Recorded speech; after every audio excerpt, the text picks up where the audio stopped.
Guys, today I am with my friend Tracy Mooney. We know each other from way, way, way back. So this is so fun because you guys are going to listen in on a conversation on what we've been doing. I'm actually so excited to hear what Tracy's been up to. I saw it on Instagram a few weeks ago and I was like, oh my gosh, Tracy's the editor of some magazines now. And I would just love to see how she's doing. So you guys are getting this like behind the scenes. The two of us are going to chat and you get to hear about what she's doing. She is the editor for two magazines. One is the Quilt Maker magazine and the Quick and Easy Quilt magazine. She's going to talk a little bit about that. Welcome, Tracy. Hi, Carina. How are you? I'm doing so good. I was just telling Tracy last time I saw her, she had red hair. So that was like the That's funnest true. like thing. She came on. She has this wonderful, beautiful white hair. And I have two redheads. So I mean, you guys go white in the best way possible. Like Oh, honestly. thank you. Thank you. It was kind of a hard, the choice was sort of made for me. I had been wondering for years because red hair just fades very quickly. So I had been sort of going towards blonde and, for a while, just tried to boost the color to sort of keep it where I wanted it. And then COVID hits and I feel like I went gray with like the world, you know? And so So great. it's weird though, because my daughter has red hair and I used to get, oh, well, I wonder where you got that color from. And now it's, where did you get that color from? Which is a Isn't little that so strange. funny? Well, I've always gotten that because I have black hair and I have two Mhm. kids with red hair. So they're always like, is her dad a redhead? And I'm like, no, his hair is as we just Funny. mailman. Hello. Mailman, Anyway. yeah. I used to be able to say I had one of each because I really did have a blonde, a brunette, and a redhead. And now the one who was blonde, his hair has gotten darker and darker as he's gotten older. So it's so funny. That is so funny. Hey, so I have no idea what you've been doing since we last each saw each other, which is And it's been a honestly back in while. PHA days, Yeah. right? Yeah. Craft and Hobby Association, you guys, was like Yeah. a gazillion years ago when Yeah. I was the creative director at Carta Bella. And I don't even know what you were doing back then. I was a senior editor for Generation Q magazine back then. I think that's probably what I was doing when we met. So Yeah. crazy, isn't it? It's CHA been a days while. or quilt I market days. guess I guess quilt market, but It's probably been, yeah. I went to like one CHA back in the day. So Yeah, I'm not sure where. I feel like we met at market maybe. But I know. anyway, it's been a minute. Yeah, Totally that's been so amazing. Okay, so you were doing magazines back then. a minute. How did you get to the current two magazines that you're editing for? So Generation Q shuttered in 2017 and I was struggling a bit to sort of find where I was going to land. And good friend of mine, Terry Lucas, I don't know if you know Terry, but I know. she's a quilter and just an amazing, like she's just an amazing artist. And she happened to know that at the time, F&W was looking for associate editors. And so we had worked on Generation Q together. And she said, you should apply. They've got two positions open. Wouldn't that be great if we could work together again? And so I applied, and the whole process of interviewing took months. Like I think it probably took at least 3 months before I got offered the position. But the position was in Colorado, and I was living in Illinois at the time, and so it was kind of complicated. I had to come out, and it was. I interviewed, I think, with every person at the company. I swear it seemed like it in about 24 hours. And so I was expecting, I had applied for associate editor. That's what I was expecting. And when they made me the offer, they actually offered me to be the editor of two publications. So one was Quilt Maker and one was Quilty. And I don't know if you remember Quilty magazine, Don't. but it was, so I freaked out a little bit because I thought, oh God, how am I going to do? I've never been in charge of the whole thing. And my husband gave me a push, Terry gave me a push. Um, and I decided, why not? My husband and I are both the type of people who like to say yes to things, like we just, why not? Like we don't ever want to question would, what if we had said yes and we said no. So I said yes, and I moved to Colorado in August of 2018. I had been working for the company for about 6 months at that time. And I had just been working remotely and been frantically like packing my house and purging and doing all that for a long distance move. And I have been working on Quilt Maker magazine for the past, gosh, it's almost 5 years now. We're a month away from 5 years, crazy.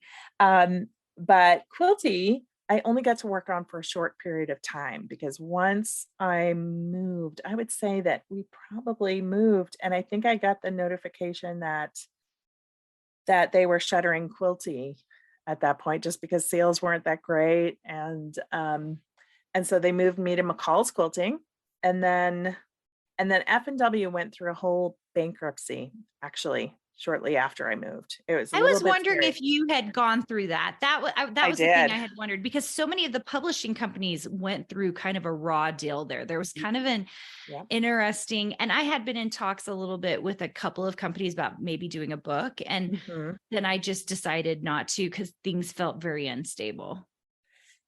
I can understand that, and I feel like it's things got a little more stable, but now I feel like the whole market is going through a change again, and part of that is leftovers from 2020 and paper. Paper has like increased in prices incredibly, but it's also just a change in how people consume media, to be perfectly honest.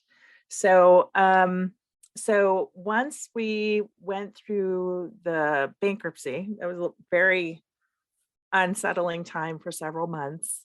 But ultimately, the company got purchased and we continued on as Golden Peak Media. And so we've been Golden Peak Media since 2019. And it has been, there's still been a lot of changes in the industry, but at that time, they decided that we were going to consolidate several of our titles and create a new one. And I was named editor of Fonz and Porter's Quick and Easy Quilts. And so that one was really kind of exciting. All the editors got to sort of chip in and pitch ideas around what this new magazine was going to be. And really, it has become what we envisioned, which was just a very fun publication with very easy patterns, hopefully. I try to make them all either quick or easy, if not both, just because not all quilts are quick, but they can usually be easy even if they're not quick. So that's what I've been up to for the past 5 years. So tell me this. I mean, I think I'm hearing the difference, but what's the difference in the two publications? Like one is really just quick and easy. Yeah. Like tell me about the difference between the publications and who should buy them. So Quick and Easy kind of is self-explanatory. Quick and Easy Quilts. We do very easy quilts that are fun to make. A bunch of them can be made in a weekend. There's always a baby quilt. There's always a quilt of valor. We always try to include a scrappy quilt that you can use your scraps up, or at least your stash. And there's a lot of content in it about the designers. So we really try to focus on fun things that you wouldn't know about the designers. Some of the designers are up and coming, and so they're relatively new to the industry. Some have been, in our publications for many, many years, but they might not necessarily be household names. But they're just very talented quilters. We try to include quilts that might be a great last minute gift, or a quilt that's easy enough for you to practice long arming skills. and things like that. And occasionally there's a recipe thrown in if it kind of goes with the pattern. And Quiltmaker, on the other hand, has been around for 40 years. And it is one of the older, if not oldest, publications that is still in print. And that publication is geared more towards the advanced quilter. So that's the person who is completely obsessed with quilting. They want to know the latest and greatest techniques and products and things like that. And so they're really kind of two sides of the spectrum. Quiltmaker magazine might have more complicated patterns, might have foundation paper piece patterns, might have English paper piecing, might have projects that use wool or embroidery. So there's kind of a wider spectrum in Quiltmaker magazine, but they're more advanced quilts. Yeah, amazing. So I love the two demographics because I think that's really what there's not a lot of people who are just intermediates. It's like they're advanced Right? or they want the easy. Hmm. And even those, I mean, I was thinking about me, like I think I'm a relatively advanced quilter, but I still prefer easy and quick quilts. I kind of am with you there. I feel like I have tried so many different techniques over the years, but when COVID hit specifically, the stress of COVID made me sort of shut down, and I really couldn't focus on anything but making masks. It was so stressful. And during that year, I decided to sort of throw caution to the wind and dig back into the foundations of why I loved quilting. And it started with a baby quilt, which was literally a pack of 10-inch squares. And I turned them into half square triangles and created a design. And that was it. It was not my best work by any stretch of the imagination, but it was what I could do to sort of get my sojo back, if that makes sense. I really just it was such a stressful year for me that I couldn't do much of anything that was really took a lot of thought.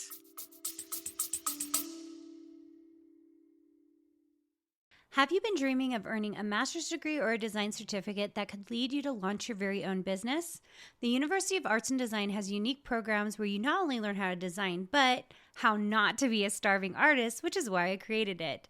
Join us in our upcoming Design Your Future event. Visit uad.education/design your future to learn more about our students, discover the courses that we offer, and find out more about how you can become part of something truly unique in the university experience. Tell me about that stressful year because I think a lot of people went through that in COVID. For Mhm. you, what were the stressful parts of it for you? For me, it was so many things. I have had autoimmune issues for over 10 years. And so for me, the unknown of what COVID was really put so much stress on my life. Plus, we were in a new state. We were far away from family. Um, just the unknown of all of that, plus all of us, there's three, my husband and myself and my youngest, all in a two-bedroom apartment in a state that was relatively new to us. And we, are all trying to work from different rooms and be on Zoom all day. And it's hard enough, I think, sometimes when you take your hobby and turn it into your work. For you, it's your business. For me, it's working for another company doing what I love. But at the end of the day, when I finish a magazine, if there's 10 or 12 patterns in that magazine, I've read over every inch, every word, sometimes written most of the words in the issue itself. It's as if I have made the pattern, even if I haven't physically made the pattern. And so a lot of times I find it difficult to sit down in my sewing room at the end of the day because I've been quilting in my mind all day. And so it's one of those things where I think that year in particular, it was over and beyond because we were really trying so hard to keep the magazines going. We really didn't skip a beat as far as we didn't miss any of our publication deadlines. And it felt really important for us to be giving quilters something to do and an outlet that year. And so on top of it, we were doing the Quilt and Tell podcast at the time, and we upped our schedule to doing a podcast every week. And so there was just such a stress that year of making sure that everyone had an outlet that I don't think we felt like we had the outlet. You know what I mean? Yeah. If that Well, makes sense. I hear this all the time. It sounds like what happened to you guys, because I hear this all the time from hobby to career, like Mhm, making that transition is already hard, which you had already made that transition. mhm, But because you guys were stuck in that 2-bedroom home, and I mhm. think this is why you saw so many people moving. I mean, we moved right actually before COVID. It was like literally like, I mean, our house went on sale the day before the quarantine happened. And then Oh we my moved gosh. within the first, like, it was the first like 6 weeks or so. So it was before like all the housing stuff happened. We were Mhm. actually, we thought everyone had lowered their prices. We lowered our prices. The Oh my price of the gosh. house we bought lowered because all of us thought that the housing market was going to crash. So Mhm. everyone in the first 2 months of COVID, when nothing was happening, everyone just thought this thing is going to crash. So we moved during that time period Oh my gosh. and we moved into a much bigger house. We were living with my mother-in-law, who was also, she's older, and we just wanted to make sure that she was okay. So we had really like bunkered in. So it was like my 3 kids, my husband, myself, and my mother-in-law all in like 1,400 square feet. Oh So my like goodness. everybody was sleeping in, I Mhm. mean, it was like the living room was a bedroom, the basement was bedroom, like it was nutty. And so I like can feel your pain with trying to be on Zoom because we were then trying to get the kids to do all of their schoolwork. Mhm. And it was like just trying to spread everyone out.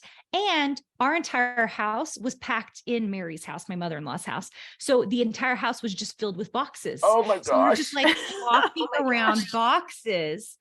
It was such a crazy time period. And was it stressful? Yes, it was. But I also kind of look back on it and I go, wow, we did really hard things. Like We we did. did, we did hard things. It was not an easy time period. I had no idea if we were going to be able to buy a house. Like we were like, is everything just going to fall apart? We like, it felt really hard.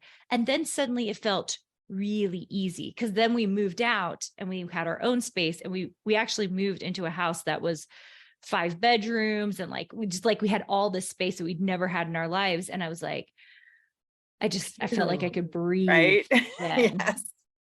I get that.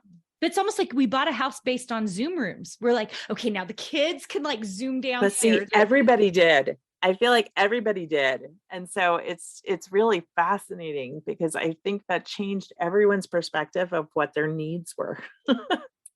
Yeah. Well, when you can't go out, you're suddenly like, oh, this is it. Mhm. This has to work. So fascinating. So I would actually love to know, like, so you're over those 2 publications, Mhm. what does a typical schedule for you look like?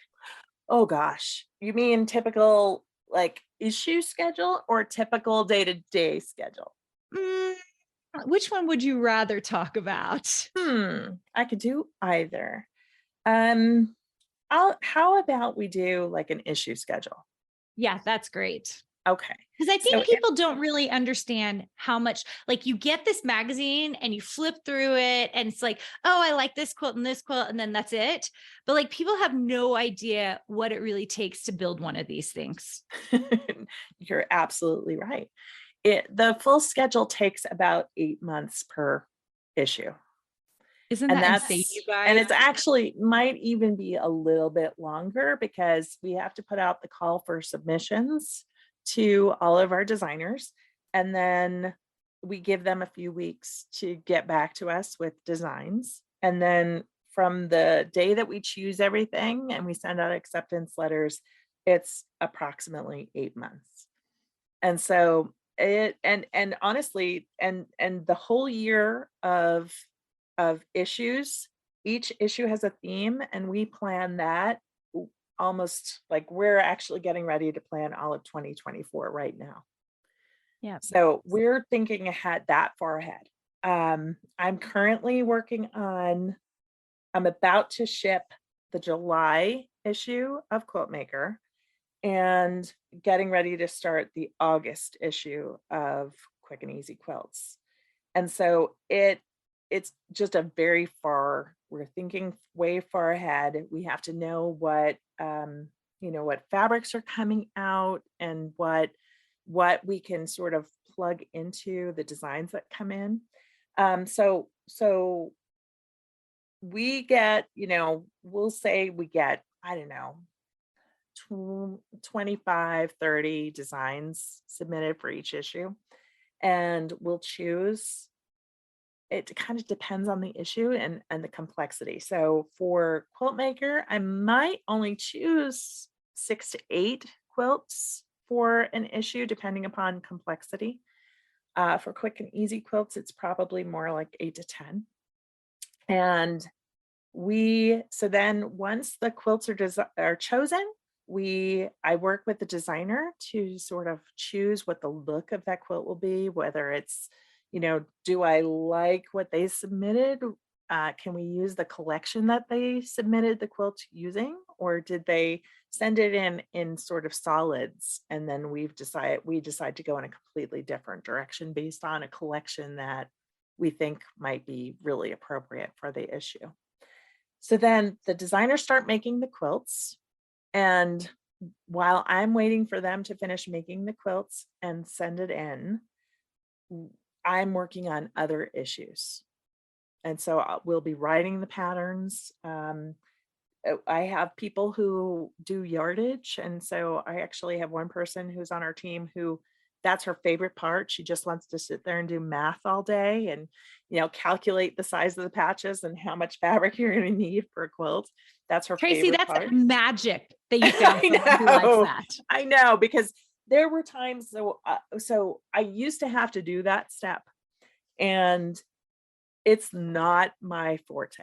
Like there were many days where I would go on social media and be like, if I had ever imagined in my lifetime that I would work at a job where I had to do this much math, I would have said you were crazy.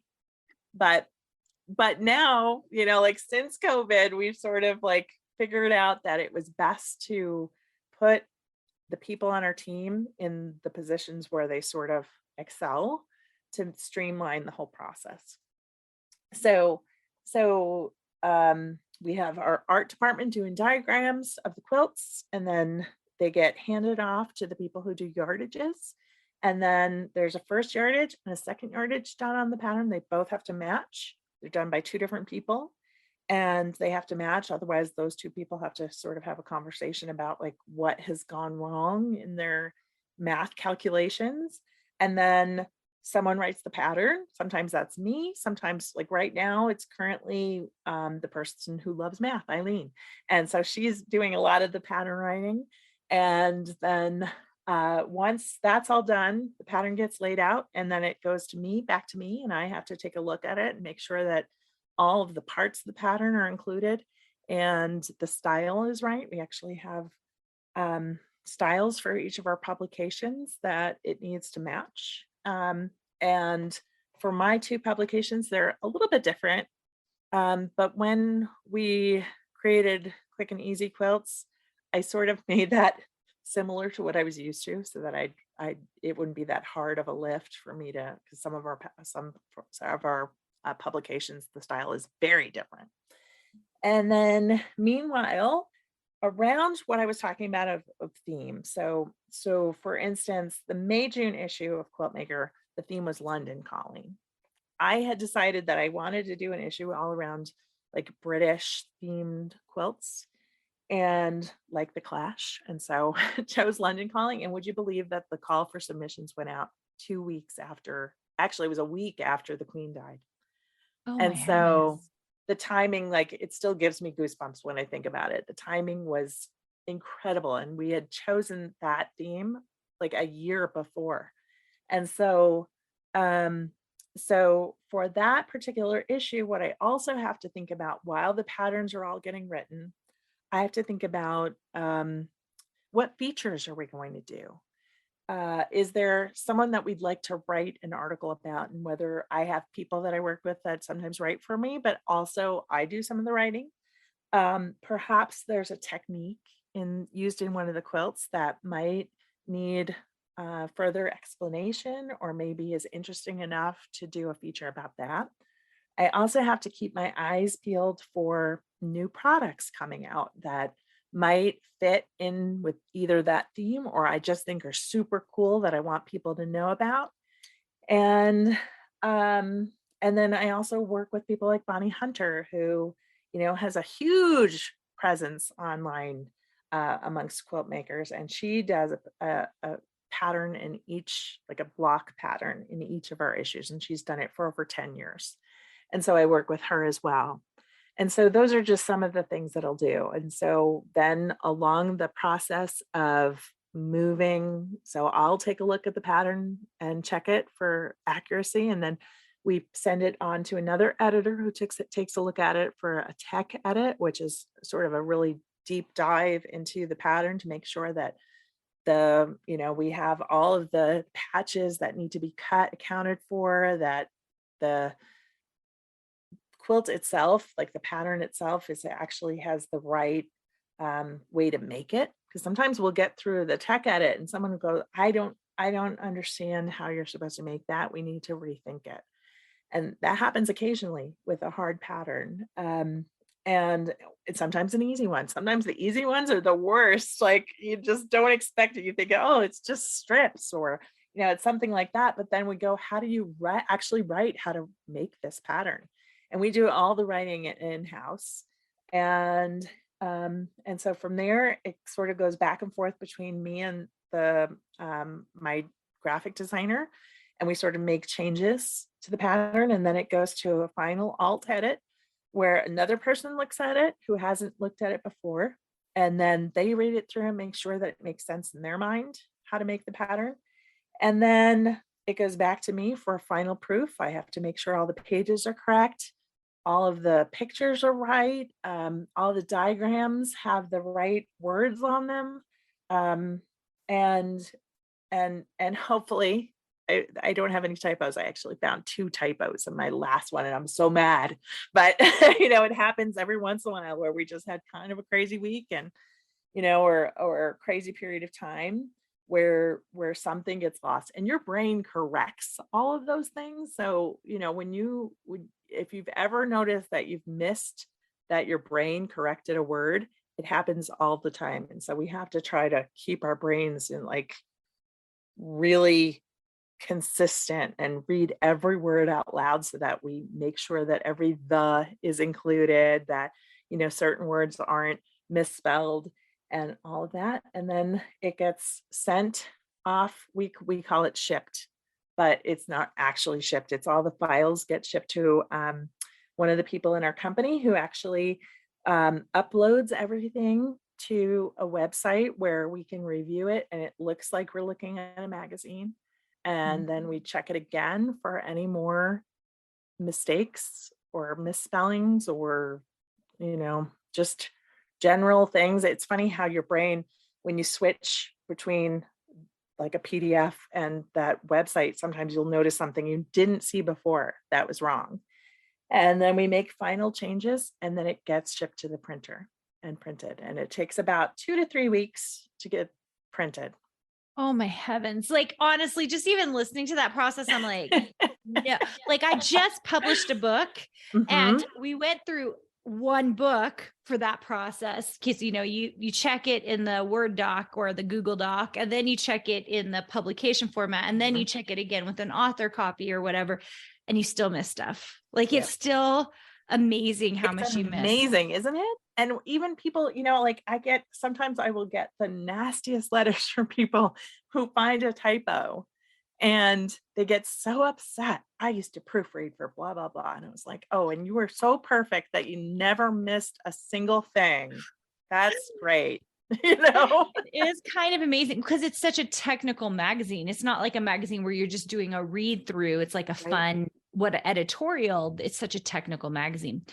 I would love to end this podcast with any like lessons learned over the last little bit about being creative and doing your hobby, but it's really a job too. Like any lessons learned that you could leave with people. Gosh, I would say that if you love something and you really want to make it your career, go for it. But also know that it's very, very different from working at a hobby. It kind of in some ways takes the fun out of it. In other ways, I pinch myself every day that I get to do this for my job. Yeah. Amazing. Tracy, how can people get a hold of your magazines? We are on newsstands, or you can go to quiltingdaily.com and you can either purchase a print issue or a digital download there. So that will give you all the information you need. Awesome. So amazing. And we'll put those links into the show notes for you guys. Tracy, thank you so much for being on. This has been such a pleasure to just reconnect. I mean, it was before COVID. I haven't been to a quilt market since before COVID.